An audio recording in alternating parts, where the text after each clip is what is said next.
as a civilization. Those beings that were deported here to the Earth should have changed their attitude, but that didn't happen.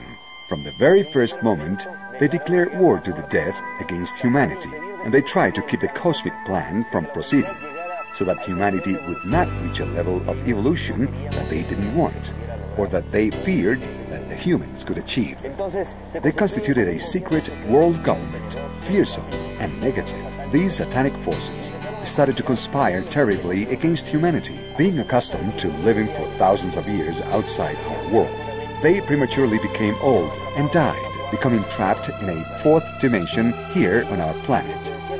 Throughout history, they have influenced many human beings, persons with weak character and weak will. They connected these persons to politics, religion, and economy, to the leadership of the military, and to fashion and music, in order to sow worldwide chaos through these human agents and lead the world to its own destruction. The extraterrestrial beings of this terrifying and negative planetary regime are the ones who also somehow had influence over the Pleiadians to commit the serious transgression of having sexual relations with human beings on Earth. It was Semyasis, the boss of the 200 Pleiadians, who had sexual contact with the human beings. This is mentioned in Genesis chapter 6, when it says, "When the men started populating the earth and producing children, and the sons of God, the angels of heaven, seeing before their eyes that the daughters of men were beautiful, took as many as they wanted, and with them they procreated the ancient heroes of the past." That is how these 200 extraterrestrials had sexual contact and produced hybrids, mestizos, and were reunited in a group of 10 islands, the largest of them, Dundle Island, in the Atlantic Ocean. There they established their capital in Poseidon and Poseidopolis. As Plato mentions in his dialogues, Critias and Timaeus, as well as in the Republic. Such was the knowledge and technology received from the extraterrestrials by the Atlanteans that it allowed them to develop large experimentation labs. They manipulated the brains of dolphins and whales, contributing to the advancement of these two creatures. They also allowed the Atlanteans to travel beyond our world, toward the stars. They had the intention of establishing colonies on Malek, Terma, Yoma, a planet that would have existed between Mars and Jupiter, and they would use Mars as a springboard to get there, because this would permit the Atlanteans to get far away from the evolutionary process of their planet and wouldn't affect it. They were allowed to pursue it. This is why we found a huge phase on Mars, discovered in 1976 by Viking 1 and Viking 2 in the Sidonia zone. Pyramids were also discovered in the Liceo zone, of what appeared to be ruins of large cities in the Utopia zone. The Atlanteans coexisted on the ground on Mars with a Martian race that would have received the Atlanteans with curiosity. The technology these Martians received and the great advancement developed by the Atlanteans led to the gradual decimation of the Martian civilization. It also attracted an asteroid of erratic orbit called in those times Marduk. It would have crashed against Terma, Yoma, or Malek, and the resulting meteor shower would have rained destruction on the colonies of Mars. That same meteoric shower would have reached the Earth, first making impact on the Moon. The Earth trapped two big fragments that remained for a time as additional moons, meaning that at a certain moment of planetary history we had 3 moons. Those additional moons would subsequently have been absorbed by the Earth.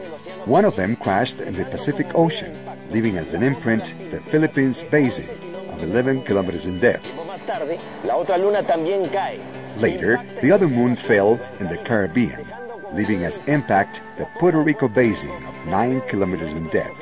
This created a zone of magnetic aberration, where the line forces that go from pole to pole tend to curl, forming whirlwinds and vortices of electromagnetic forces that collapse space-time, opening gates to other dimensions.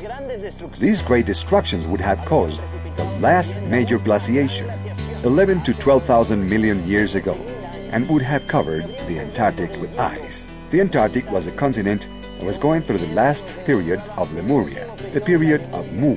This was the greatest advancement to the original black race on our planet. This was the greatest advancement of the original black race on our planet, after the intervention of the Guardians and Sentinels. The Lemurians had then to be rescued and taken out of there. They were taken to Mesoamerica in what is now Mexico, and that's how the Olmec civilization emerges. The last archaeological discoveries made in the state of Guerrero, on the Pacific coast of Mexico, demonstrate the Olmec culture was thousands of years older than we originally supposed, and that would explain their Negro facial features.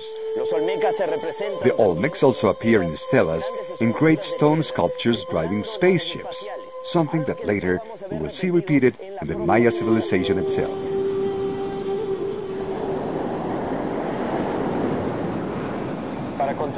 To counteract the nefarious effect of all these negative influences, 32 beings from 32 different civilizations were sent to Earth and landed in the desert of Gobi in Mongolia and founded the mythical Shambhala, the capital of the Dagartha kingdom of the extraterrestrial world. A web of tunnels and galleries was established, where large deposits and files of knowledge of the lost history of humanity reposed, in hopes that someday men of goodwill could have access to such knowledge. We could all awaken our consciousness and remember the mission that has been assigned to us in the cosmic plan. Learn to love and teach others to love. Love in its supreme exaltation, in its essence. After the disaster that supposedly destroyed Atlantis in the last period of Lemuria, the extraterrestrials, the Guardians and Sentinels, decided to accelerate the process of humanity, and that's how they concentrated their efforts in Mesopotamia, where the Sumeria project emerged. Sumer, or Sumeria, translates the country of the spaceships, and it is there where the first pyramids, the ziggurats, are constructed. They were not astronomical observation towers or temples.